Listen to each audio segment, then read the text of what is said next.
Est-il toujours possible de se lancer et réussir sur YouTube en 2019? Depuis ses tout débuts, il y a tout un tas de nouvelles fonctionnalités qui sont arrivées, la politique de monétisation a changé, bref, est-ce que ça vaut toujours le coup de se lancer sur YouTube? Dans cette vidéo, je vais te donner mon point de vue accompagné de statistiques récentes afin que tu puisses te faire ta propre opinion. Allez, c'est parti!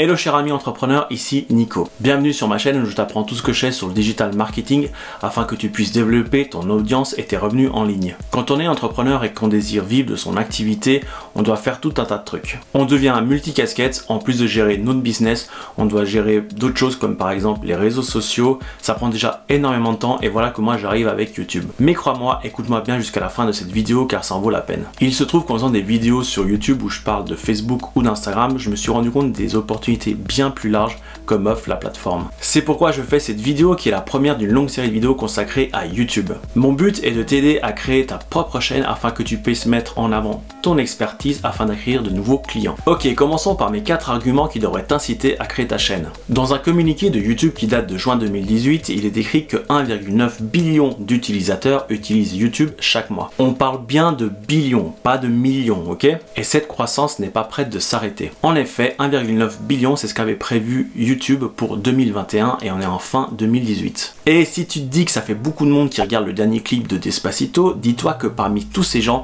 il y en a tout un tas qui s'intéressent à du contenu plus sérieux, comme toi par exemple qui est en train de regarder ma vidéo. Donc si tu as un produit, un service, bref un message à faire passer à une audience bien ciblée, même si elle ne représente que 0,001% de la masse d'utilisateurs sur YouTube, tu as de quoi te faire un revenu à plein temps. YouTube continue d'innover. En effet, YouTube a lancé récemment YouTube TV dans le but de concurrencer Netflix ou d'autres plateformes de vidéos à la demande. YouTube Gaming pour faire concurrence à Twitch. Il y a également de plus en plus de possibilités pour les créateurs de contenu comme moi pour communiquer avec mon audience. Toutes ces innovations permettent à YouTube de se diversifier et de continuer de prospérer. Donc tous ceux qui disent que YouTube est mort, bah non. À mon avis, on sera bien mort avant lui. YouTube est le deuxième plus grand moteur de recherche au monde. C'est pour moi le point le plus important, le point qui fait toute la différence avec les autres réseaux sociaux si on peut considérer YouTube comme tel. Facebook, Instagram, Twitter sont des outils merveilleux pour mettre en avant ton image de marque, tes produits, nourrir ta relation avec ton audience,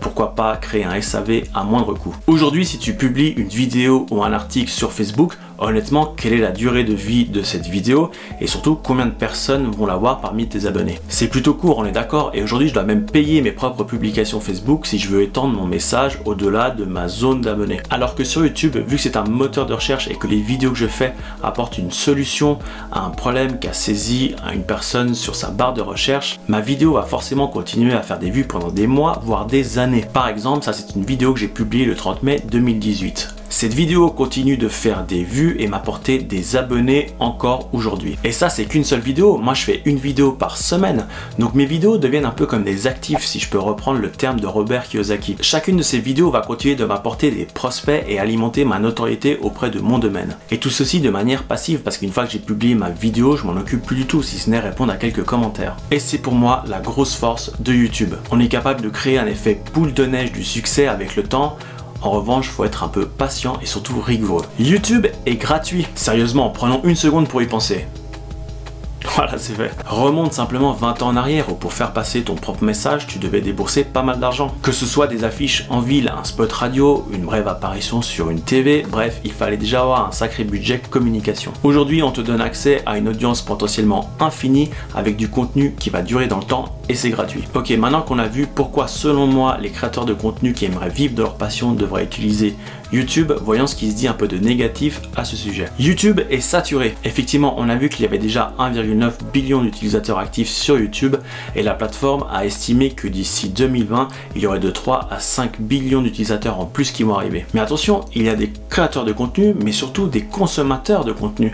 Donc il y a une forte chance que toi et moi, on puisse apporter un message à ces consommateurs. Pas besoin d'avoir 10 millions d'abonnés. Dans notre cas, si on a 100 voire 1000 clients grâce à YouTube, c'est déjà bien. On est d'accord. J'ai pas assez d'argent. On a vu que YouTube est gratuit et en plus de ça, aujourd'hui n'a jamais été aussi simple de faire du contenu. Je tourne cette vidéo actuellement avec mon smartphone et la lumière et le micro que j'utilise ont coûté les deux moins de 100 €. Tu peux simplement commencer avec ta webcam. De nos jours, la qualité que nous offre la technologie est amplement suffisante pour faire passer un message professionnel. J'ai pas le talent. Si tu penses que je suis doué et que c'est inné chez moi, je t'invite à aller voir ma toute première vidéo. Je te mets même pas le lien parce que je déprime rien qu'à y penser. En fait, je garde cette vidéo juste pour me faire un petit kiff de temps en temps, juste pour remarquer à quel point j'ai évolué face à la caméra. On n'est pas dans un film de Hollywood où seule la crème de la crème a le droit au rôle principal. Ce qui va compter sur YouTube est ton authenticité et la valeur que tu vas apporter aux gens qui regardent tes vidéos. Il y a déjà une chaîne qui parle de mon activité. C'est le truc qui revient le plus souvent et encore une fois qui est le plus faux. Quand j'étais ado, j'ai vu le premier Starbucks ouvrir à Genève. Est-ce que tu crois que le mec de Starbucks s'est dit que le marché du café était saturé? Bon, la question est rhétorique car on connaît tous le succès de Starbucks. Encore une fois, c'est ton authenticité, ton caractère, ton look, tout ce qui te rend unique et qui va te différencier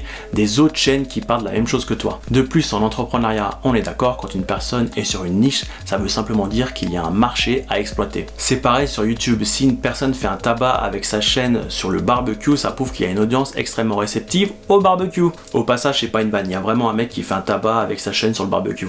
Voilà, on a fait le tour des excuses et à ce stade de la vidéo, tu ne devrais plus en avoir. Question du jour, est-ce que j'ai réussi à te motiver à créer ta propre chaîne YouTube? N'hésite pas à me le faire savoir en commentaire de cette vidéo. C'est la fin de cette première vidéo consacrée à YouTube, n'hésite pas à t'abonner à ma chaîne. Je vais te donner toutes les astuces que j'ai appris par moi-même au cours de ces derniers mois. Quand je me suis lancé sur YouTube, il n'y avait pas de petits youtubeurs qui pouvaient me donner des conseils à mon niveau. Il n'y avait que des conseils par des youtubeurs qui avaient des millions d'abonnés et forcément ces conseils-là n'étaient pas à ma portée, en tout cas je savais pas trop quoi en faire. Donc là, l'idée, c'est qu'on progresse ensemble au fur et à mesure que moi j'ai des idées, des astuces ou des trucs vraiment utiles que je peux te partager, je le ferai sur cette chaîne. D'ici là, prends soin de toi. Allez, ciao!